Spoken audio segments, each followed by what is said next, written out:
ladies and gentlemen, Bob Saget.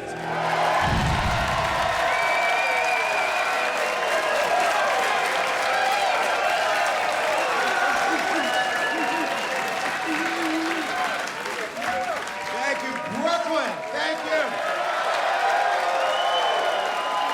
Look at you. All excited, all hipsters, all smart. All drugged. It's nice to see you all.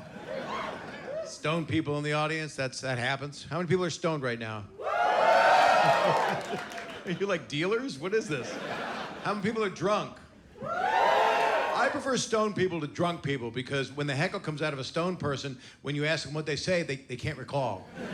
It's like some DVR thing happened. I am really happy to be here. I'm honored you guys all came to this thing. It's a beautiful space, but enough about my penis. Sorry, I started with a penis joke. I apologize. I don't want to talk about my dick too much because I don't want to give him a big head. Now, see, let me tell you where that comes from.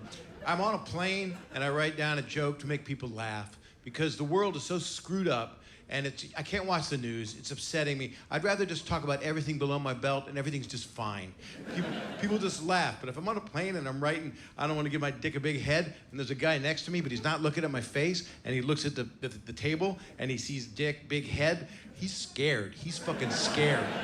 What's next to him? And then he sees it's me, and then he doesn't know what to make of it because he only knows that I was a dad on a show. And that fucking show won't go away. It was Full House, now it's Fuller House. One day it's gonna be Fullest House. It's just gonna be me in an urn on the window. It's amazing, and it's an honor. I'll get the big elephant out of the room. I'm not gonna talk about that show the whole time, but it's the #1 show in the world. I don't know, I don't know if that's true. I'm just making it up. But I knew it was popular years ago because John Stamos, by the way, I have never had sex with him where he orgasmed. I tried so hard. Please, Uncle Jesse, please finish, please. Back in the day when he had the mullet, it was just easy. I could ride him anywhere, you know? Or whatever, like you didn't think it happened. It's a really nice way to start. But we knew we were popular. He and I were one time, or he and I, or he and me? What do you say? He and I. Who gives a shit? Grammar's bullshit. So Stamos and I were on Main Street in Disneyland, and Winnie the Pooh was standing next to us. The Winnie the Pooh. And he's right there, and he's like angry. He's all mad. He's all winnied out. And John and I are there, and little kids are coming over, and they're just getting our autographs, and they're ignoring Winnie the Pooh. And I knew it. I said, John, look, we're bigger than Pooh. That's a bigger laugh than that. That's okay. I respect you people because you're smart, and you are, and you know you are, and that's what I like about you. You're arrogant little fuckers. And I appreciate that, because I'm arrogant. No, I'm not. I'm a really good person. But I don't want to offend people. I was doing a show, you know, because there's a duality. I do many different things. I love entertaining families. That sounds so creepy. I do kid parties. I love entertaining children. But I really do love making people laugh because they need it really bad right now. So I've been hitting stand-up hard because it just feels so good to make people feel good. And you can hear the laughter. It comes out in the sound of queefing or whatever the hell. I don't think that's any points on words with friends, by the way. I've tried. It's a big word. But you say big words in Brooklyn. That's what happens here. You gotta talk smart, because you're all hipsters. I know what's going on here. I've played here before, and I had a good time. Got 9 people pregnant, that's why I came back. Just wanna make some support payments. And that's the story of how I met your mother. See, I'm known, it's weird. It's just like a pop culture thing to be in this big bird suit that I'm in. So people yell out, Full House, you know, they yell that out, and someone will yell out, Entourage, you know, no matter where I go, everywhere you look, there's a hand to hold on to. But that's a creepy song, that's Stranger Danger. But some people get disappointed. Like one young lady was sitting in the audience at a show a few weeks ago. This really happened, and it was a few weeks ago. And she said, oh my God, I wanted you to be Danny Tanner. Why aren't you acting like Danny Tanner? And I'm like, what do you want me to do, dust bust? Like hug people, have a cardigan sweater, do the reach around? I don't know. Another girl said, you're not dirty enough. So I pissed on her, and she liked it. And the VHS tape is climbing up the charts in Russia. It's doing really, really well, like a bullet. But I've had so many relationships. I'm 60 now. I turned 60, me. You're either cheering because you think I'm gonna die soon, or I'm a DILF. That could be the other option.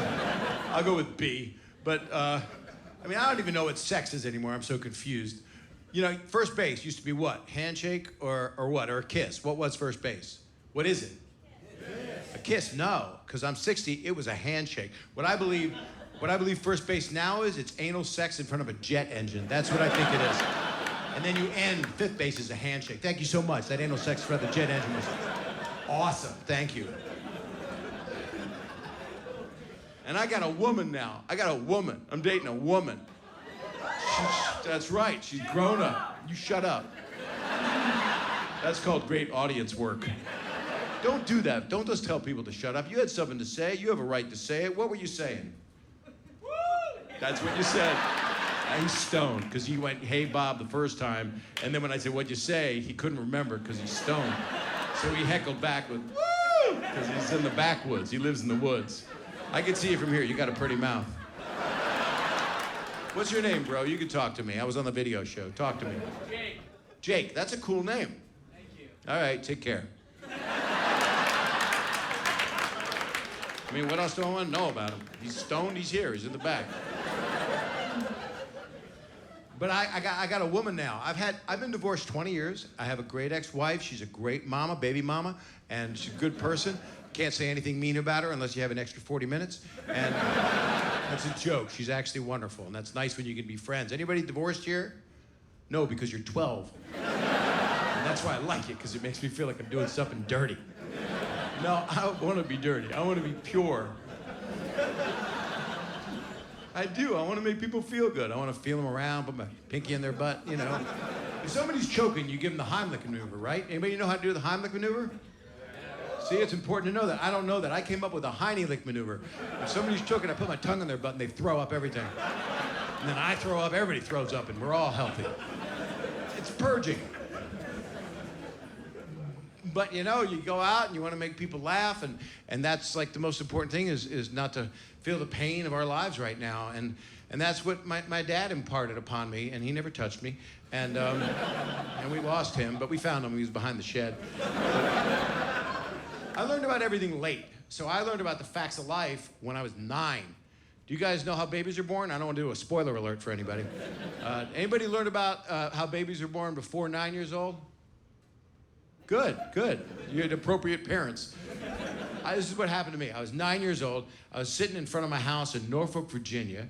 I got my sister there. Are you from Norfolk? No, you ain't. We don't drink, we don't smoke, Norfolk, right? You would know that. It's a Navy town. That's cool that you're from there. Jake, is that you? Are you from Norfolk? It's my roommate. I don't care. Your roommate's from Norfolk? Yeah. Is your roommate in the Navy? No. Ah. I'm a master of crowd work. They call it crowd work. It's like, or I'll tell like a stupid joke and then somebody will go, "Ba-dum-bum." I'm like, you know what, fuck you. You didn't try to do a joke. Just trying to make people laugh, so they're stupid. They were always stupid. My dad made me stupid. So here's how it happened. So I'm sitting in front of my house in Norfolk, Virginia. I got my sister there. Next to her is my cousin Brenda. She was 10, I was 9. She's still a year older than me, really cool. And she's sitting there in a tennis skirt with no underwear on. And I'm like looking, I'm just looking. I'm 9, I'm interested. I'm looking in. I'm like, what is that, a coin bank? What the hell is that? Do you put a quarter in that? And it's like a little copter in front of the market. It moves around, I don't know. And my sister said, "Brenda, close your legs. Bobby, stop looking in there." I said, "No, I want to see what's in there." And my sister goes, "Mom!" And then my mom runs out of the house all panicked, like something terrible's happened. And she goes, "What happened?" And my sister tells her Bob was looking inside and looking at the unit on the cousin. And my mother calls me in the house and then closes me in the room and locks the vault. You know, it's like crazy, it's got combination. And she's like, "Bobby, I'm going to tell you how babies are born, okay? The man puts his penis in the woman's vagina." And I said, "How does he get it through the pajamas?" I said that. And I was wearing a onesie. It was sad. And then I told that on Tonight Show. And she's like, "Why'd you tell that? That's personal information. Stop telling people I wear a Viking helmet and tip plates and culottes. It's embarrassing." I said, "People laugh, Ma." Worst thing I ever did to my mom that I can talk about was, I was on the Tonight Show. I had taken my parents to Israel. And I had my mom, thank you very much, woohoo, one fan of Israel. The rest, we're being profiled and we're in danger. But my mom, I took a picture of her on a camel, and I showed it on The Tonight Show and said, "This is the biggest and hairiest thing my mother has ever had between her legs." Why did you say that, Bobby? Well, it's true, Ma. Look at Dad. He's got like a pin dick. I mean, what do you want me to do? So once I found out about the facts of life, my dad was like, thinking he had a 16-year-old, but I was 9. So he was telling me jokes he should not have told me. And here's a couple of them. 9 years old, my dad just told me like dick jokes, and I'm like, why? And what happened was, we just had a lot of people pass away, and that's not even funny, because they did. And so to get out of it, we did gallows humor. So my dad would just tell me dirty shit to make me feel better. And he was wrong. He made a mistake, because I was 9. I didn't know nothing at all. And now I'm all grown up, and I'm on Twitter, and people send me dick pics. And then I block them, so I'm a cock blocker. And let us pray. So my dad tells me a joke. My dad says, "A man is accused of having sex with a sheep." And I'm like, I don't know what he's talking about. I just found out what sex is. What's the guy making, a centaur? Is it a minotaur? What's he making? You can't have sex with a sheep. And so the guy's accused, and there's a trial, and the judge says, "We have a witness, his 20-year-old son, that's going to prove beyond a shadow of a doubt that he did not have sex with a sheep." And they bring the kid up, and they say, "What's your name?" And the guy goes, "Max," and that's a joke. It's an old joke. So I didn't laugh. I didn't get it. I didn't know what he was talking about. I kind of laughed at the sound of the goat because I like Pinocchio. And you're going to be a real boy. Yeah. And then 20 years later, a friend tells me the joke, and I literally laughed for 10 minutes because it was like, oh my God, that's what it meant? That is fucked up. What was wrong with my dad?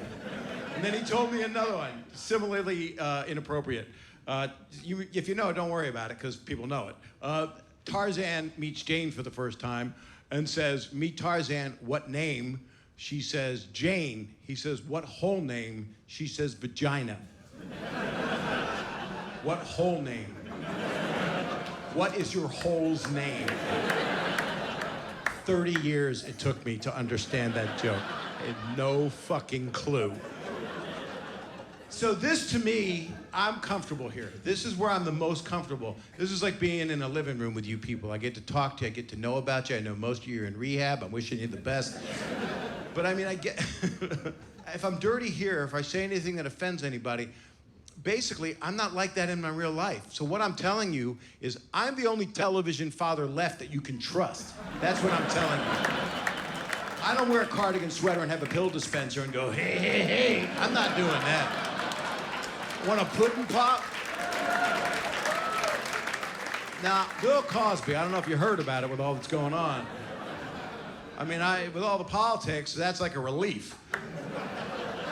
He was one of my idols. That guy was one of my icons. And when you watch an icon fall, I mean, I used to love his work. And it's just strange. And he now claims that he is legally blind so that he cannot identify women who are saying that he molested them sexually. But if you say that, isn't that like saying that if you weren't blind, that you could identify the women that are accusing you? If I was blind, I could definitely identify women that I had sexually molested. I'd be like, oh, that's not her, Your Honor. Oh, definitely not her. That's her. I know her. That's Kathy. Oh, she's got a fever. Now you have to write like Sharpie pen numbers on there. But if Bill Cosby was reading Sharpie pen numbers, it would mean he could see them, which means he's not blind. I rest my case. Thank you very much. Well, that didn't deserve that, but thank you. But you just want things to be okay, especially if you have children. I have 3 beautiful children. They're all old now. They're 85, 72. I got them walkers with little tennis balls on them so they don't skid. As I said, I've been divorced for 20 years. I've had 5 girlfriends in that amount of time. I was in love with one girl for 25 years, and she's 30 now. So I went to prison. Prison's fucking great. You never know when you're gonna get nailed. It's awesome. Your butt's a fondue pot. It's just fantastic. It's not bad to be raped if you know the right people. Hey, I apologize. I don't want to offend any rapists that might be here tonight. That's an upsetting word to laugh at. But actually, I did meet a woman, and I had 5 girlfriends. I had to put them all down. And I would take like 2 years off. I would lose my mojo. I don't know what happened. I would concentrate on work and stuff and be a dad. And I said to a friend of mine, I don't know what to do. I think I lost my mojo. And he said, Bob, you got to get back up on the horse. And I said, I want a woman, bro. I do have a wonderful girlfriend now. She's a woman. She's, well, in LA, Hollywood bullshit, it's supposed to be, half your age plus 7 is appropriate for an older man to date a younger woman. But I was doing the plus 7, but I wasn't doing the half your age, so I went to prison again. And man, they went at me. I had to duct tape my butthole shut. I didn't have to, I just liked it.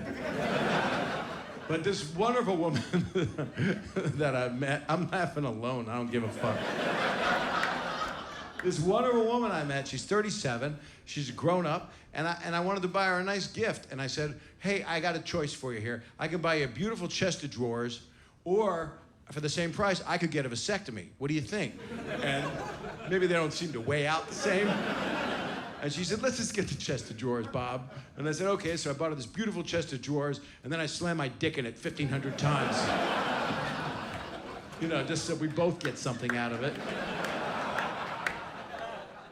A friend of mine, my age, married a woman half his age plus 7. He did it correctly, and he just had a baby. And she was pregnant, and I said, may I feel the baby kick? And she said, yes, Bob, but could you do it externally this time? Because I'm very, very touchy-feely. Anybody got a baby? Anybody got a new baby? You're too young an audience to have a baby? Does your seed not work? Is this just the day after pill crowd? You just leave here and think women are cheering the day after pill. Dude, ladies, it is not just something you do. I had sex with a guy, I'm not sure about him. I think he's on meth from Moscow. I'm taking a day after. Don't do that. Unless I sell it to you and it's got my brand. That's my merch. I sell day after pill.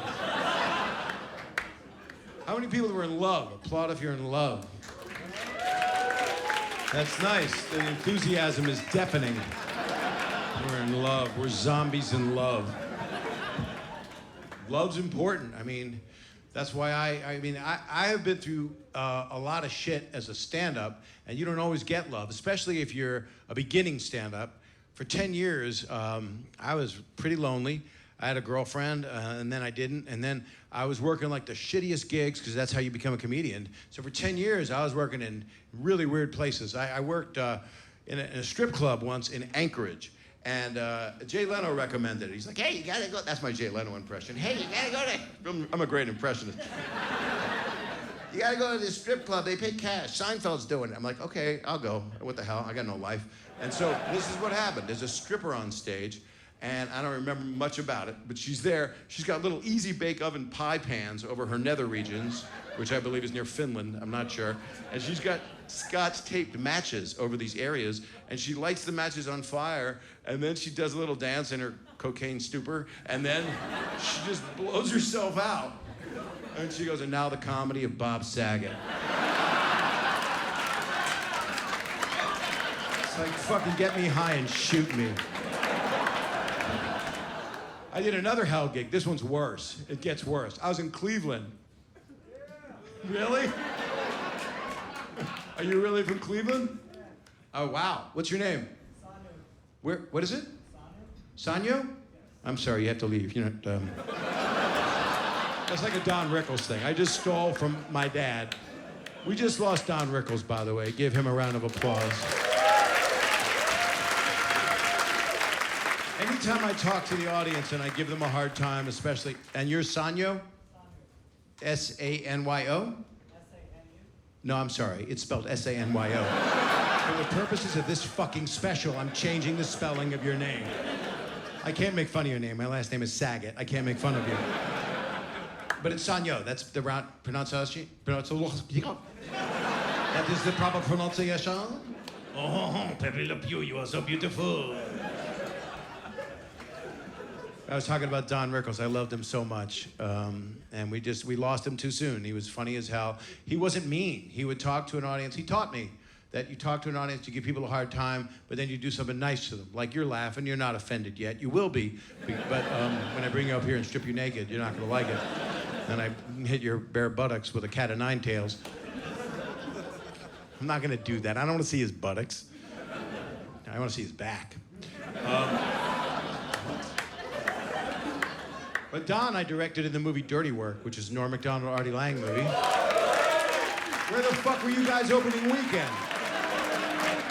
And Don, I wasn't that close with back then when we did that movie, and I hadn't seen him for like a year. And I was in a restaurant, to give you an idea how funny this man was. I was in a restaurant, and Don comes over to me. We're standing in the restaurant. There's people all around. He grabs me by the head, like my head's a little coconut, and he just whispers in my ear. Nobody else can hear it. I don't miss you at all. Like 6 weeks before he lost him, I called him. I'd gotten very close with him. He was like a dad to me. And I said, how you doing, Don? He says, what do I have to do to get you out of my life? Apparently, he went too far with it. But Sanyo, you made me think of him because I attacked you for your name. But my name got made fun of. My last name's Saget, which rhymes with stuff, you know? I didn't grow up and say, hey, that's gonna be my stage name. In junior high, they called me Saget the Faggot. Don't laugh. And you know what I did to stop them? I sucked their dicks. That's what I did. I sucked all their dicks. I must have sucked 500 dicks that year. I got out of gym. I got a lot out of Jim. He was my coach. One of the weirdest things I ever did was being in Cleveland, where Sonya's from. How long did you live in Cleveland? 4 years. You were just hiding out? It's a good place to hide out. Nobody wants to go there. Okay, I'm 24 years old. Everything bad happened at 24, doing stand-up. I'm playing a place, the Cleveland Comedy Club. This is not gonna go well, because this is a film special, and so people are gonna hear about this. It doesn't exist anymore. It's now the parking lot of a stadium. But before it was a comedy club, literally months before, it was a chicken slaughtering house. So it's like, remove the dead chickens, bring in the comics, you know? And so there I was, and at that time, lewds were popular. Anybody ever taken a lewd? No, because they don't. You're going, yeah? They don't make them. Would you find one? You dig up an old memory box or something of your dad's little time capsule? What's your name, sir? Sai. What the fuck's going on in here? Nice to meet you, Sai. You make me want to go. So you took a lewd? Once. And did you like it? You did? I'm against it. I'm telling you people as a dad, if you're gonna buy drugs, get them from me. No, because lewds, it's like locked-in syndrome. You don't know where you are. It's like Wolf of Wall Street. It's Jonah Hill and Leo DiCaprio, and it's like, ooh, it's all slow motion. Like 1 minute seems like 20. You know, it's like sex with me. It's unbelievable. When I'm alone. So this is a true story. So the club owner at the club in Cleveland gives me 2 lewds. And I put them in my pocket, and he says, put them in your pocket because this waitress likes you. And you can give one to her, and then she'll just be unconscious, and you can do whatever you want. And I'm like, I'm not like that, dude. That's for the future. I don't do that. I'm just not like that at all. And he says, trust me. And I had to stay, not in a hotel, stayed in the comedy club owner's house, upstairs in a little tiny room that had a rat in it. Anybody ever had a rat in their house? It's the worst, right? And what is your name, dear? Amelia? You had a rat in your house? I've had so many rats. I'm having rat fuck karma right now. I'm having rat trap fever. So, tell me the story, Amelia. This is gonna be too long a story.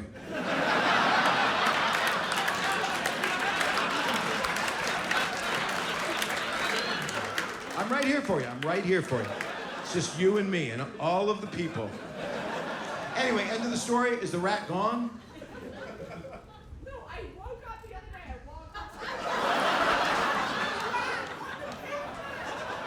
Are you on the lewd? So let me tell you what happened. I'm staying at this shitty little place. I had to stay upstairs in the room with the rat. I go upstairs, and then this girl comes upstairs. And this is a true story, and it makes me feel bad. And if she's watching this, I apologize deeply from the bottom of my scrot to the back of your throat. But the thing is, I thought I wasn't gonna be blue. I'm working so hard. I really am. I'm going to classes. So What happened was I'm upstairs, she comes up, and I don't want to talk misogynistically or chauvinistically about a lady and her looks, which is a terrible thing to do. But this girl, let me tell you what she looked like. Remember Danny DeVito in that first Batman movie? He bit the head off a fish, and she had like squid ink coming out of her mouth. She looked like that. And so she comes upstairs and she's like sitting on the bed, and I'm just laying there. I got 2 ludes in my pocket. And she's like, "Hi, Bob." And she's like breathing on me like mackerel and anchovies. It was like a Caesar salad with no lettuce or croutons, you know? It was just not good. And then, "I want to have sex with you." And she just said, like smoke's coming out. And I said, "No, I can't do it." And she wouldn't stop. You know what I did? I took a lude. I roofied myself. That's the kind of man I am. And then she left because I was unconscious. And then an hour later, she comes back, and this is really offensive, so I apologize. This is gross. Her breath at this point smelled like a Slim Jim dipped in shit. And she's like, "Bob, come on, let's get..." And I just went like, no. I took the second lute. I put myself down. I wanted to be out. I didn't remember nothing. And I woke up in the morning, and I don't know, my butthole was burning. I think she stuck like a 4-hour Dur flame log up there just to get back at me. But you do stand up, and it's a really nice thing to do because you get to make people laugh. And we really need to laugh right now because there's so much crazy shit going on. And even at that time, when I was starting out, I knew that there was like a light at the end of the tunnel. And I got to meet a lot of comedians. I became friends with Rodney Dangerfield, who was someone that helped my career. And so you know him because he's funny as shit. And when I met him, he had just come out of a spa. And he was trying to clean up a little bit because he had some habits. So he was proud of them. He loved pot. He said, "I'll tell everybody about pot, man. I'm gonna smoke it the rest of my life." And I was actually in a hospital room with him the night before he had a surgical procedure, and he was smoking pot. And I said, "Rod, you gotta stop. It's kind of dangerous right now." He said, "What are you talking about, man? I don't care." I said, "No, there's an oxygen tank next to you, Rodney. We're all gonna die." So Rodney, when I first meet him, I'm in a comedy club in San Diego, and he comes in, I don't know him.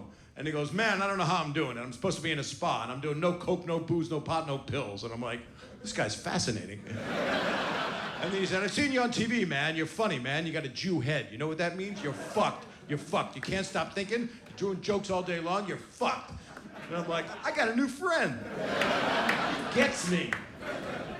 And so I knew him my whole career. And I actually officiated his funeral. And I had a pretty good set. And he had 2 beautiful kids, still does, and his widow gave me a lovely gift, and this is a true story. She gave me a box that said RD on it, and I opened it up, and there's a pot pipe in there, and that's his pot pipe, and I didn't use it because I just, you know, I knew maybe one day I would give it to Saint-Tropez, and Sanyo, exactly. I don't know why you couldn't remember your own name. And then I look further into this little box. This is a true story. You're not going to believe it.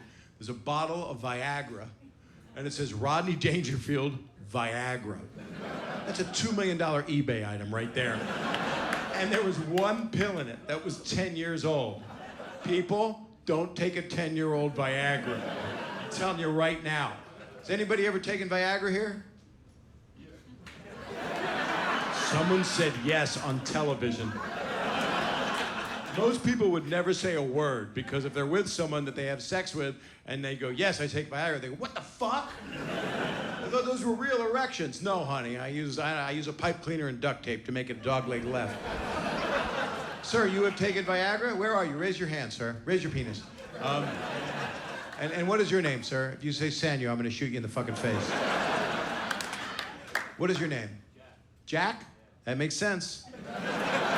Why? Jack, what was the occasion for the Viagra? Was it a special occasion? Was it a birthday? I just can't last.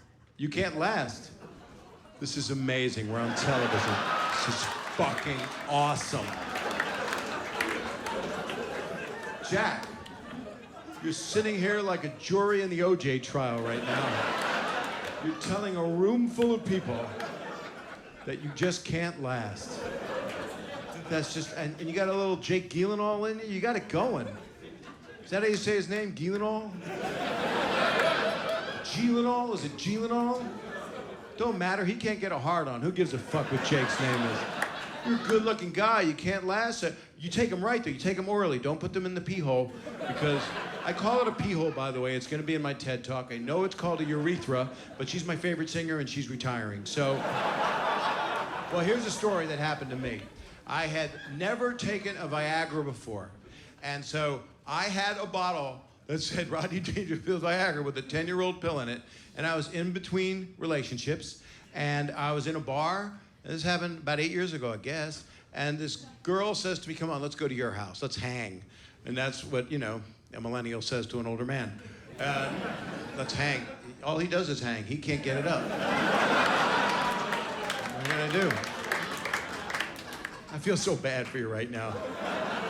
I feel worse for your wiener. His wiener. TED Talk. So I don't know what to do. We're in the den, we're hanging out. And I needed to do something, because little Bob wasn't feeling it. He looked at me like Shemp Howard from the Three Stooges. He was just going, me, me, me, me, me, me. He was making noise. You don't need to know the reference or nothing. Just know that's the sound my dick made. So I run upstairs, and I open a drawer, and I find the Rodney Dangerfield 10-year-old Viagra. And like a moron, I took it. Don't do shit like that. I go downstairs, an hour goes by. I don't get an erection, but my eyes started to bulge out of my head, and I started to talk like him. I got no dick at all. I'm gonna put a bag over my dick in case your bag breaks. So nothing happened, and but then years went by, and now that I'm 60, I went, you know, I should have a supply, I think. I mean, you're supposed to when you're older if you want to perform, and I love performing. So I actually went to my doctor. I went to a few doctors. I got my prostate checked, first of all. That's what happens when you get older. Anybody ever had their prostate checked? No, because you're 12.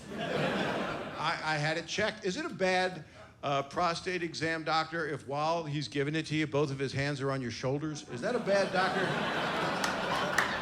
And you're looking in the mirror, and he's like winking at you and saying, call me. I went to a doctor, and I said, what's up? And he said, hey, take down your pants. I want to look at your penis. And I said, you're my eye doctor. I went to a real doctor, and I said, I think I want Viagra. And he said, Bob, let me tell you something. The problem's not between your legs. It's between your ears. And it's true, because his testicles were in my mouth. And is that in poor taste? I actually keep my testicles in Tupperware in the freezer, and I burp them every now and then. You burp Tupperware. I put my little balls on my shoulder, and I burp them at night. My balls burp, and I put them back. This is just for me. And then I put them back in the freezer, and I freeze my balls. Freeze my balls off. Boy, you guys got weird weather. I don't know if you heard there's climate change, and I'll get back to that other story. Don't you worry, none. But it's weird because it's so cold. I was playing Winnipeg. I was doing stand-up there, and it was like -20. And I'm gonna be this gross as opposed to anything else I've said, but it's gonna be personal, but I'm sorry, I'm in a safe space with a bunch of cameras. And I said, I had a hemorrhoid. And it was, thanks for laughing at that, thanks. It was so cold, it broke off and rolled down my leg like an ocean spray cranberry. And then a little fucking rabid little Canadian Winnipeg squirrel came up and just picked it up and started eating it like a fucking apple. And he looked at me like, fuck you, I'm eating your frozen fucking hemorrhoid. Stupid asshole. Fucking rabid squirrel.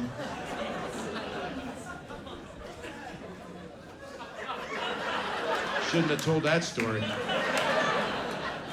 So anyway, so I go to get a prescription of Viagra filled. This is a totally true story. It happened in my neighborhood, so you know it's the truth. And I go into the drugstore, and that's all I went in there to pick up. But then I see a little bottle of travel hairspray, and I bought that because I like to look nice for the people. And I put for the people. So I put the travel hairspray right on the pharmacy counter.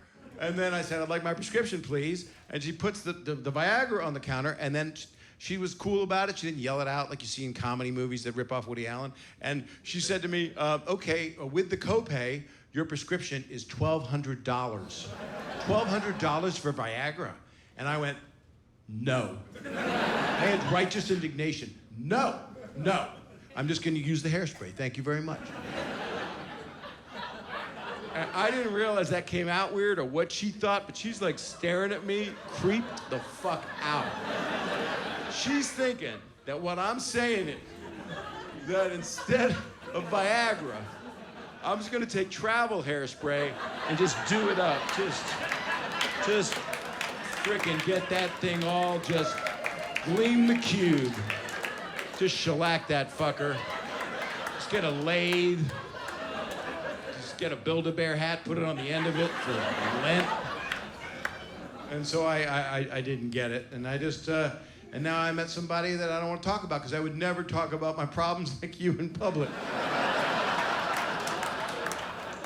I talked about a lot of stuff about death and dying a lot in this book I wrote. New York Times bestseller, but you probably didn't read it. It's called Dirty Daddy, and there's an audio, really? A person read it, thank you. Brooklyn's so smart, one person read it. It's a 7-hour audio book, so if you don't want to roofie somebody, just play it. They'll fall asleep right away. My voice, that'd be awesome. But it's interesting, I had to investigate about book writing and learning and reading and and I was gonna go on The View to co-host The View. They wanted me to interview an author. And I want to tell you something, every single one of you one day will co-host The View. That's just how the world works. One day, Jake will be on the fucking View. And they'll be sitting there, and they'll say, "What do you do, Jake?" And he'll go, "Woo! Where are you from?" "I don't know, my friend's from Norfolk, Virginia." So I had to go on The View. So they wanted me to interview an author. Guess who they picked? E.L. James, 50 Shades of Grey. That's who they had me interview. That was a mistake. You guys like the book, 50 Shades of Grey? Pretty not much. Well, I had to read it, and I was on the plane. I had to read it overnight because I was on the show the next day, so I had to cram it. So cramming's difficult. I had to lube it up, very painful, and I crammed it, is what I'm saying. So I'm on the plane, and I'm reading 50 Shades of Grey. I had the soft cover, and as I held it, it became the hardback. And I've got the book with the Christian Grey tie, the whole thing, professional book. Ed Asner gets on the plane. Ed Asner, Mary Tyler Moore's boss, Lou Grant. If you don't know him because you're so millennialish, he was the old man in Up. Oh, we like him. He's kind of a Karamudgeon. And I had directed him once in a snuff film, and he was great. No, it wasn't a snuff film because we didn't have the budget for tractors, but expensive. Actually, it was a Lifetime movie, which is the opposite of snuff. We put people together. And so Ed Asner gets on the plane, and I know the man for real. And okay, Bob, we get it. Who cares? So he comes on the plane, and he sees me reading this book. He goes, "How you doing, Bob?" Then he sees the book, and he goes, "What the fuck you reading that shit for? That's bullshit. That's what's wrong with the world. It's fucking dirty shit." I said, "No, Ed, I'm on The View tomorrow. I'm interviewing E.L. James." He says, "I don't give a shit. Fuck that shit. Good to see you, Bob." And he sits down in front of me, and he just fell asleep. And I didn't care. I loved him. I gave him a tip massage as he was laying there. They brought his sandwich. I threw it back in the coach. He didn't know what was going on. They fought over it back there. It was like Mad Max. I've never been to Coach, but I hear it's crazy back there. So the next day, I'm on The View. I'm sitting there with the ladies, and I actually said this, and they didn't bleep it. I said, "I couldn't put your book down. It was stuck to my hand." Yeah, they laughed at that, because they're dirty.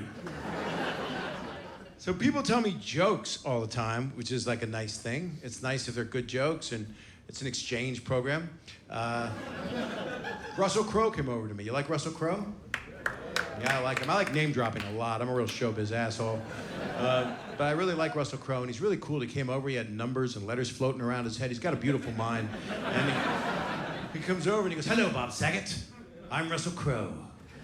And I said, I know. He says, "I have a joke for you, Bob Saget." I said, you can call me Bob." He said, "Okay, Bob Saget. Here's the joke. What did the man say to his doctor? And the man had 5 penises when his doctor asked him how his shorts fit him." And I knew the joke because I'd heard it in junior high. So I said that they fit like a glove, and he got pissed. He said, "You gave away the punchline. You weren't supposed to give away the punchline, Bob Saget." Then he ripped off his suit and he had a gladiator spangled outfit on. He took out a scythe and he gutted me and he yelled, "Freedom!" Sorry, wrong guy. This is just, this is nice, because, you know, it's been a rough couple years for me, to be honest with you. We buried my mom a couple years ago. She's alive, but we buried her and put in a funnel and poured Red Bull and Boost in there. That's what I learned from my dad. Just make a joke at the worst time and it'll get you out of it. And I did lose my mom, and it's a little bit of a downer, but I'll just tell you the truth of it and how we dealt with it. She was 89, and she got really cool at the end of her life. I actually wanted her to live another 10 years because I could finally tolerate her. It was so cool. And she was really adorable, and this is gonna get a little weird. It's gonna be a little like Psycho with the Anthony Perkins, impression, because I can't help but do her voice when I talk about her. And her name was Dolly, and so this is 3 years ago. She started to get sick, and she said, "Bobby, I'm at peace with this. I'm okay. It's my time." She was so cool. She was like Yoda. I mean, a lot. She was like Yoda. She was green. She was about that tall. She was talking backwards. "Eat the salmon, you must. It's for the company." I'm sitting there with her, and she's like, "I want you to know something, Bobby. I'm going to come back, and I'm going to give you a sign." And I said, "Mom, please don't do that." I said, "I'm scared of ghosts. You know I am. Please don't do it." "I'm going to do it, Bobby. I'm going to come back, and you'll know it's me." I said, "Mom, you're getting agitated." "No, I'm not. I'm going to come back as a... And she looks around the room, and there's a bar of Dove soap sitting on the nightstand. And she says, "I'm going to come back as a dove." And I'm like, oh, fuck, she's doing death improv. I'm like, "Mom, don't do that." "You're going to see a dove, and you'll know it's me. It'll be a dove, and it'll be me." And now I am scared to death of doves. I don't want to go to a wedding. I don't want to see a magician. I'm afraid I'm going to be on vacation. The shutters are going to open. There's going to be a dove there. And just to drive the point home, it's going to have a bar of Dove soap in its mouth. It's going to drop the soap, which tightens up my butthole. And then it's going to go, "Hello, Bobby." Fucking dove. And I'm going to go, "Mom, I said no." Next thing you know, she's in my car. "Make a left. I got to go to CVS." Nothing's changed. "I got to buy moleskin for those areas that rub me raw." It's like, oh my God, what the fuck happened to me? I'm in purgatory, and Scuttle is my mother. Scuttle, Little Mermaid bird, right? Scuttle? You like Little Mermaid? You realize she was 16 in that movie? Yeah. You're a dirty, dirty girl. And then at the end, she's 17 when she gets her legs. Oh, sorry, spoiler alert. But that Eric, he just went robbed the cradle. I like Belle. Belle was my favorite Disney character. Did you like Belle? See, that's good. Who else were your favorite Disney heroines? Jasmine. Jasmine's not allowed in the country. I'm sorry.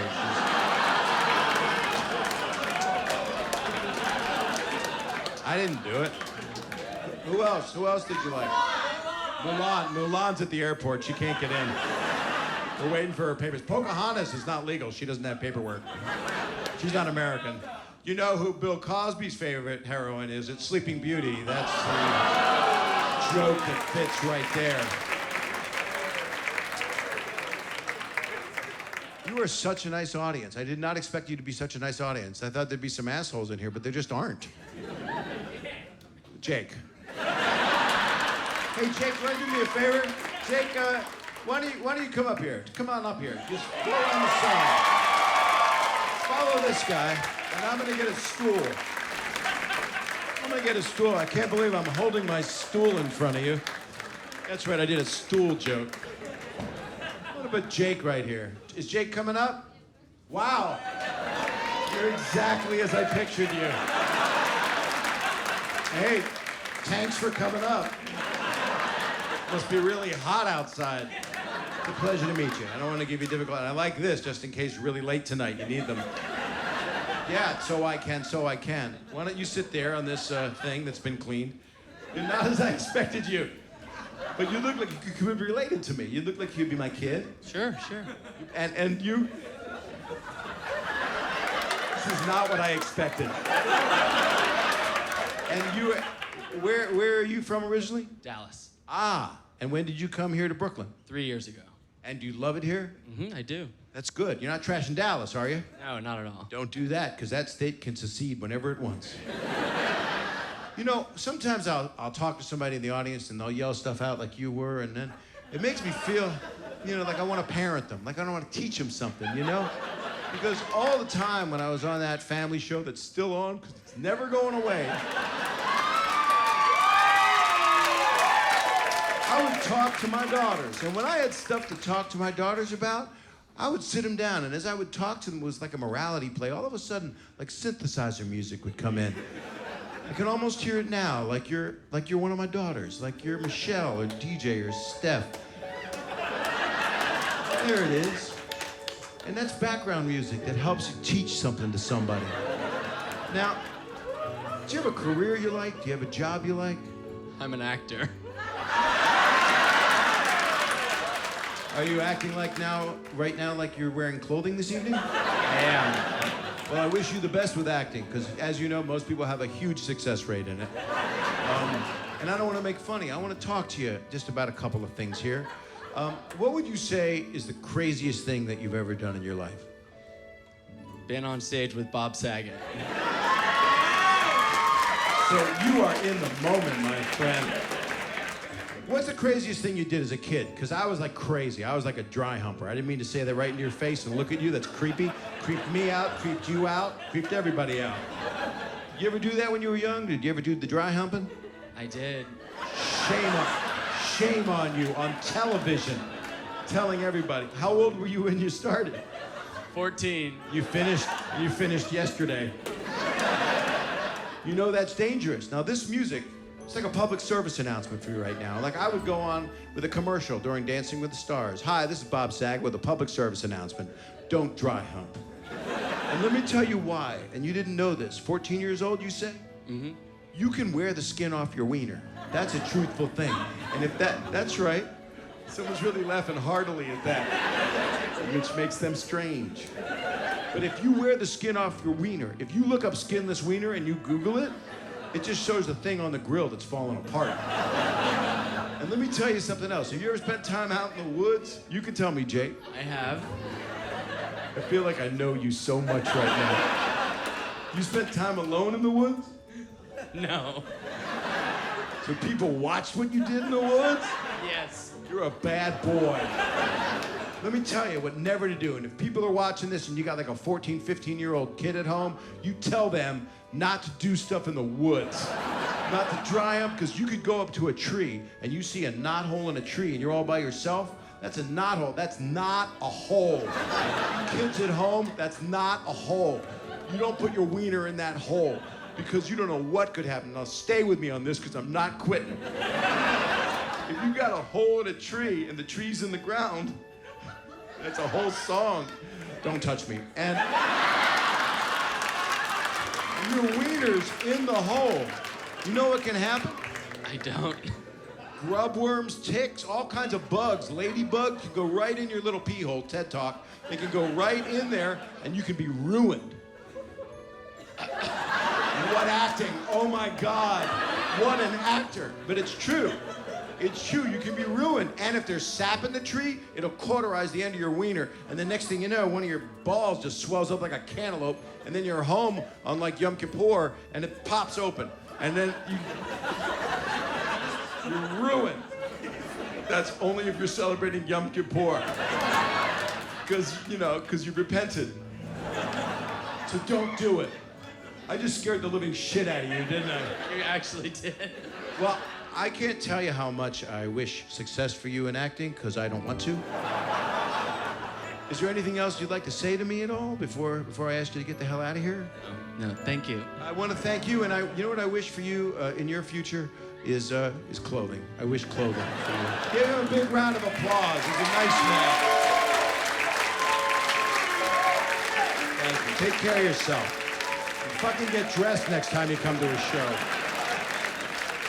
He bought his clothes at Baby Gap. I got to meet a lot of people here tonight. Now, I would actually like to do some music for you, because I got some new songs I'd like to do. And I like doing them. They make me feel good, and I think people like them. And this is, thank you very much. This is the son of Mumford & Sons just handed me this. You can leave now. He actually acted just now. He walked away rejected. That's adorable.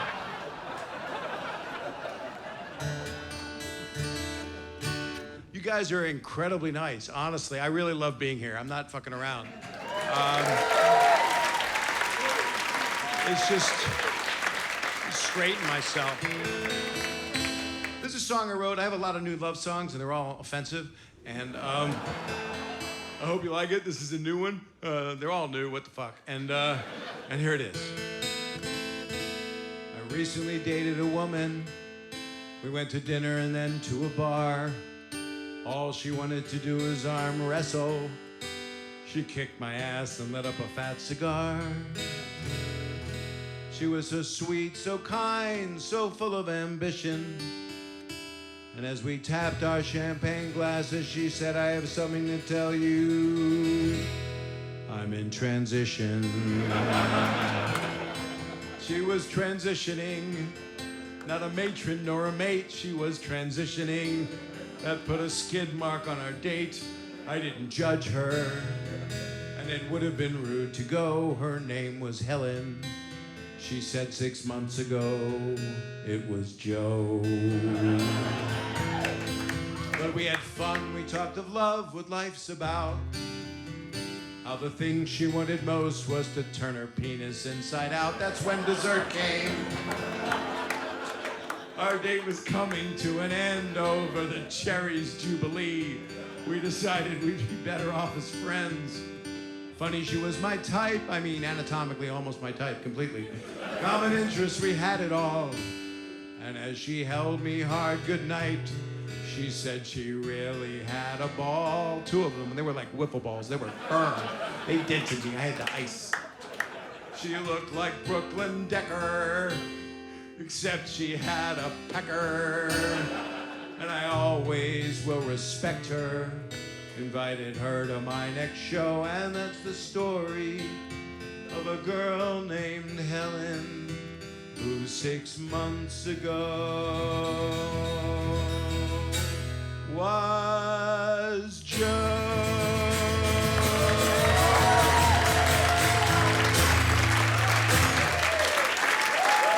True story.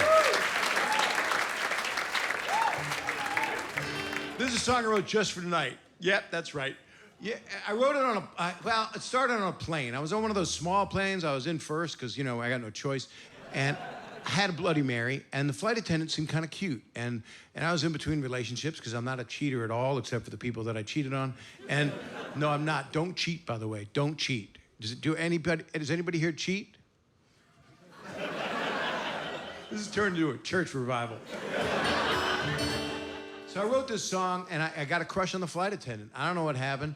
I just did, and I thought she was really pretty, and I had a Bloody Mary, and then I had another one, and I wrote this song, and I wrote it just for tonight, and you'll know when it begins that it's just for tonight. And it's a sing-along, so I need your help, so I'll be begging for it.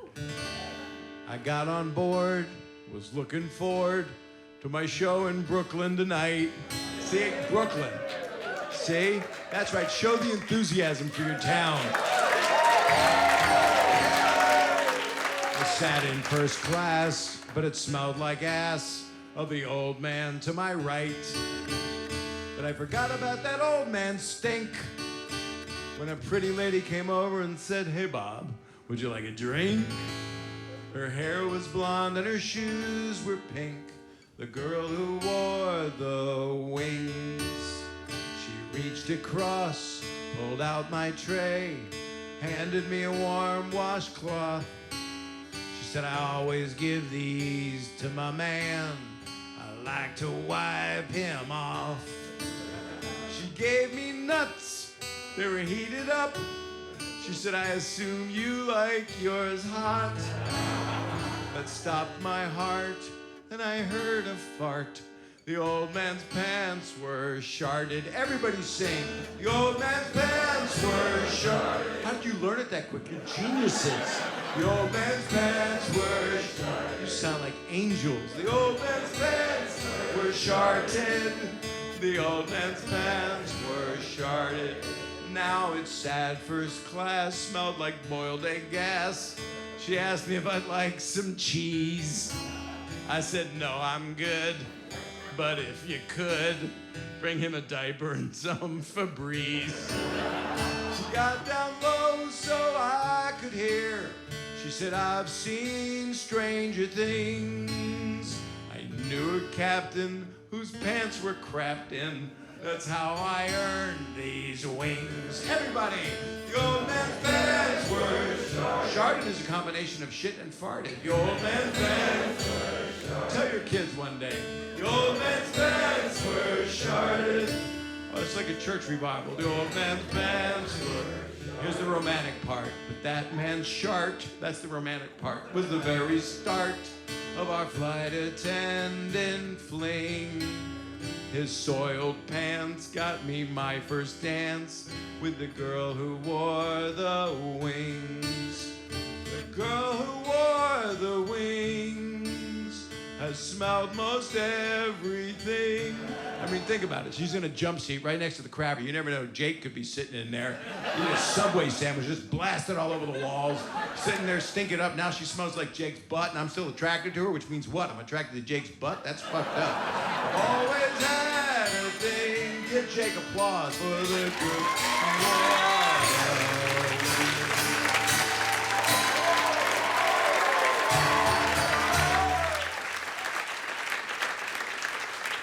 You guys are nice. I wanted to write a song, and I don't know. I have a friend, I won't say who it is, Ben Folds, and he said, your voice sounds like Neil Diamond sometimes. I said, no, it doesn't. And then he said, yes, it do. And so I decided to write a Neil Diamond song, and I'm hoping he doesn't sue me. So it's not really his tune, so I'm gonna do it. So here it is, and I hope you like it, and it's offensive. About a relationship that didn't work. It's all just a running theme. What did I do? What did I say? I wanted her back, not mess it up again. But she had a thing hanging out of her nose, and I couldn't just leave it there, hanging by a lonely hair. And so I pulled it, and she never forgot the pain. I just yanked it. I think it may have been part of her brain. After that, things just weren't the same. But she went out with me again. A week later, I took her to dinner. All she wanted was some soup. I suggested the spicy gumbo. Right there in her chair, she took a poop. That's right, she pooped her pants. Right there in her seat. She had no other chance. I mean, the bathroom was like 50 feet. Thanks to her bad memory, we went out once more. I took her skydiving. She said she'd never been before. Her chute didn't open, but she landed in a lake, and she didn't drown. Thank God her boobs were fake. He's like a buoy, like a buoy, like a buoy. She was bouncing up and down. I went out to save her. I dried her off and took her into town. I thought things were good for us. All of a sudden she got hit by a bus. Now I really miss her. You know what? Now I'm dating her sister. And I can't wait to kiss her as soon as she gets rid of all those blisters that she got from her mom and dad, 'cause they live in the woods. And it gives me wood, and that ain't no good.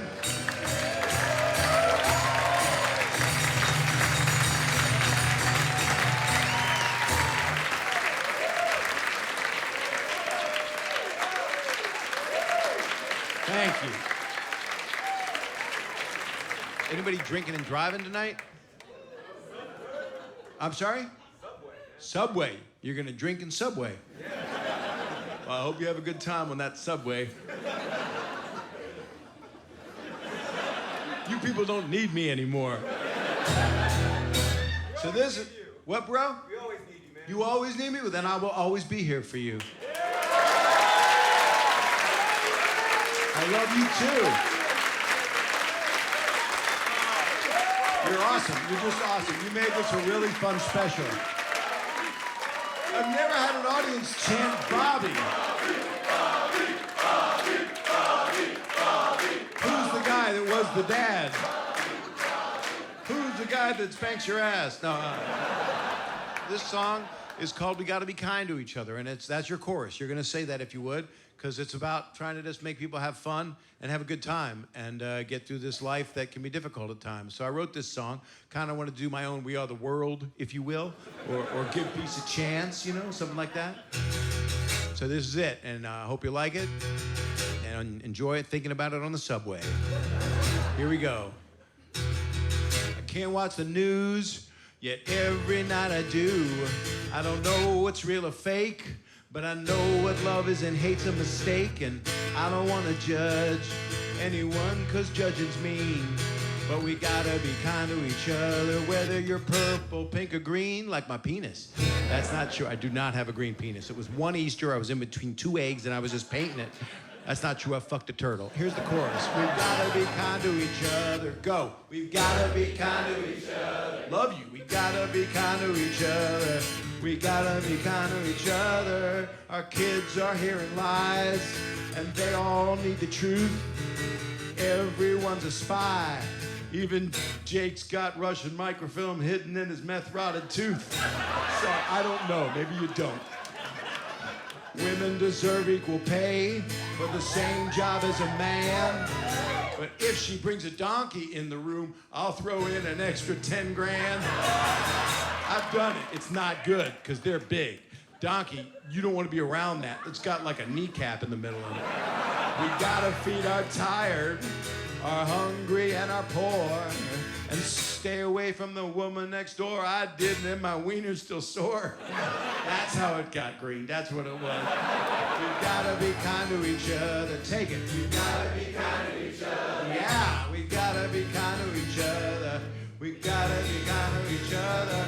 If your mama is black and your papa is brown, if you're a 40-year-old man in a white wedding gown, if you're working in porn as a part-time fluffer, if you live in the woods and your sister's your mother.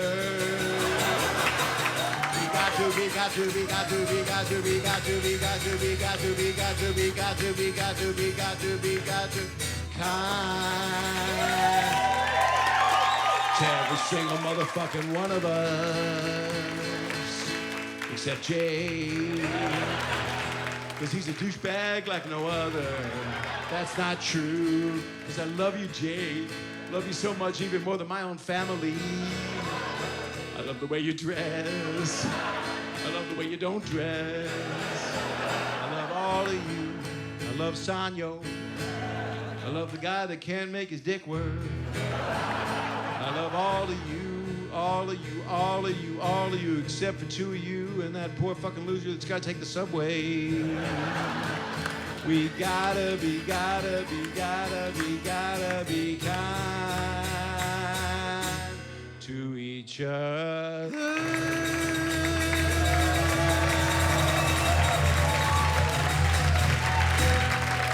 Thank you guys so much. That was